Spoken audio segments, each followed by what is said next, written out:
Hi, and welcome to another edition of Jules Voto's Photo Focus.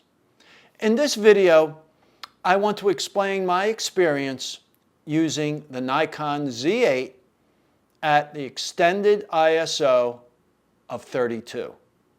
Now, the native ISO of the Z8 is from 64 to 25,600, and you have the ability to set extended ISOs at the low end and at the high end.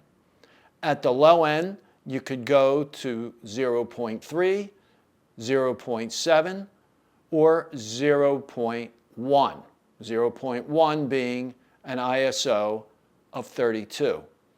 And at the high end, you could go up to ISOs of over 100,000. Now those high ISOs, those high extended ISOs, in my opinion, are virtually useless.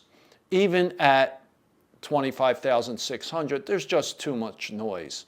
Although the lower ones, lower ISOs up to around 12,000 seem to work fairly well with some noise reduction. But this video is going to concern itself with using ISO 32.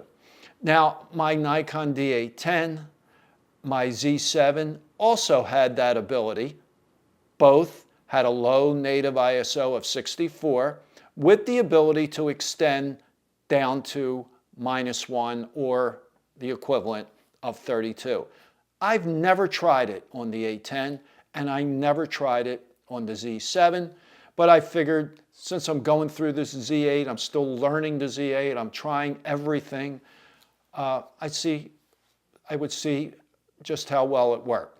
Now, Nikon recommends that you stay within the native range, starting at 64, and 64 yields excellent quality. Virtually no noise, very high dynamic range, and the images at that ISO are simply beautiful. And that's what I use quite a bit when I can. Whenever I can, I use the lowest ISO, and I recommend you do that too.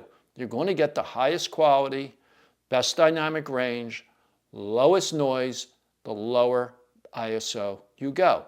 And I had always understood that going to that 32 on the 810 and the Z7 would not yield the best quality.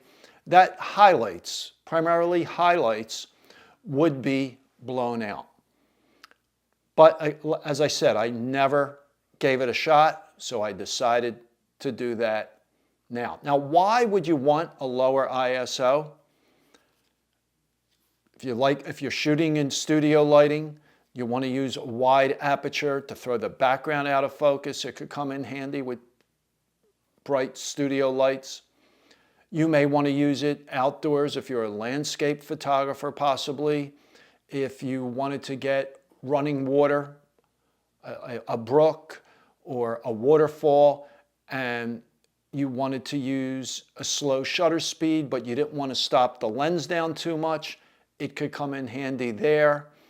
So if you're using fill flash outdoors with the Z8 and other Nikon cameras, many other Nikon cameras, your highest sync speed for electronic flash is 1/200th of a second. So if you want to use fill flash and you also want to shoot wide open, it could come in handy. But how much of a loss of quality is there? Or is there a loss of quality? So we're going to look at some pictures and see what the results are. I just shot some standard test images, both outdoors and indoors, just to see what would happen.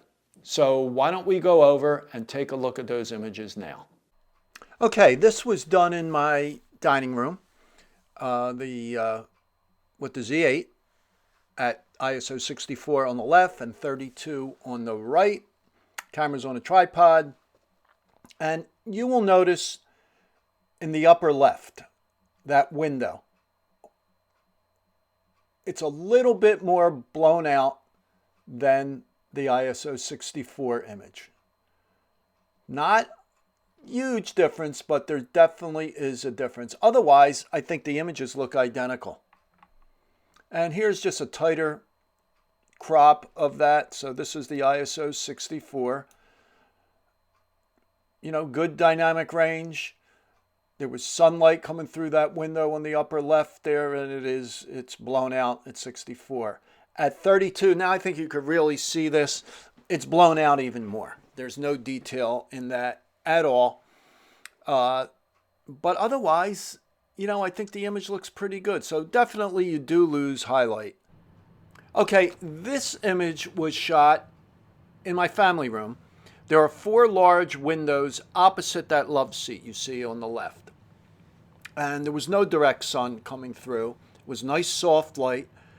And I see very little difference in these images. Even if you can notice those squares on the color checker, the left is pure white and the next is a little darker. They look the same. Detail is the same. And here's a tighter shot at 64. And you look at the trim on the staircase. And then we look at it at ISO of 32.